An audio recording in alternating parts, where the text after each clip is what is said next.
Lecture 5, Western American Town Planning Traditions. Now I would like to turn to town planning traditions here in the West, the Spanish colonial towns, Mormon town planning, and railroad towns. Spanish colonial towns were guided by what was the first land use legislation in the Americas, the Law of the Indies. In 1573, Philip II of Spain proclaimed ordinances governing the planning of new towns in the Americas. The key components were locations near water, good farmland, availability of fuel and timber, and transportation opportunities such as trails and water. The town was laid out with squares, streets, and building lots with a focus on the plaza, the common space and the center of commerce, religion, and public life. The plaza was also the point of conversion for all streets and sized to accommodate festivals. The town was also laid out for climatic conditions. The plaza was oriented so four corners pointed to the cardinal points on the compass. Buildings were faced with arcades and streets to provide for shade. The second Western tradition is Mormon town planning. Joseph Smith's City of Zion, as described in the Book of Revelation, was a four-square city, and it became the model of Mormon settlements throughout the West.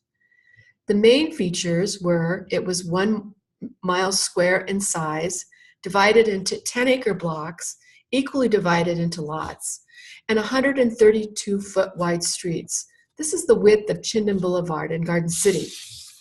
This width was dictated by what was needed to turn around a team of horses. Houses were uniformly set back at 25 feet and built of brick and stone.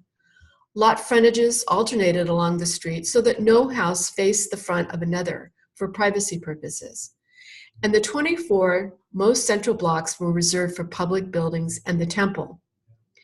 These ideas are in planning and zoning today, including the concept of zoning of separate uses and density, design regulations on the control of materials, a ward or neighborhood as a planning unit, agricultural green belts to control the ultimate growth.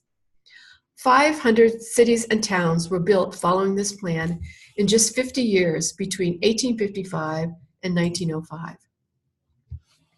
The third influence on town development in the West were the railroad towns. Railroads had a huge influence on the expansion of the West. In the mid-19th century, Congress granted 6 sections of public land to the railroads for every 1 mile of track that was laid. Settlements were created to initially house the workers, later became depots, and later towns. The town followed a similar pattern. The depot was centered with a grid pattern. The town was uniformly laid out to allow for growth in rectangular blocks, and each block contained 32 lots, 25 by 150 feet. These were narrow lots, and buildings were built to the edge of the street to make full use of the narrow lot to maximize commerce. Many other towns have been laid out in a gridiron pattern, an expansive pattern that easily accommodates subdivision and land speculation. In some cities, the grid pattern was so rigorously followed, it defied elevation change, as you can see in this map of San Francisco. But of course, the steep streets are what San Francisco gains its unique identity. Lastly, I shall not fail to mention the National Coordinate Survey System, what has been called the largest single act of national planning in our history, and the most significant in terms of continuing impact on the body politic. Early surveys look like this, and were based on natural features such as a rock, the location of a tree, or a body of water. Of course, these could change over time. So as land became a commodity to be bought and sold, a better system was needed. The National Coordinate System, or the Land Ordinance of 1785, was championed by Thomas Jefferson. All the land west of the Appalachian Mountains, today about 2/3 of the United States, has been imprinted with this pattern. Land was divided into 6 townships of 6 square miles. Townships cut into 4, creating 160-acre quarter sections, and then quarter sections into 40-acre sections. This is what accommodated the Homestead Act, where 160 acres of land was given free to anyone who would live and work on the land for 5 years.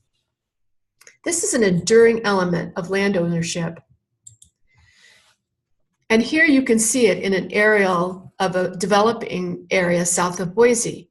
You can see one section of land and one landowner of 160-acre quarter who is not yet developed. So that completes this section of the introduction. There are assignments that need your attention before you move on. Thanks.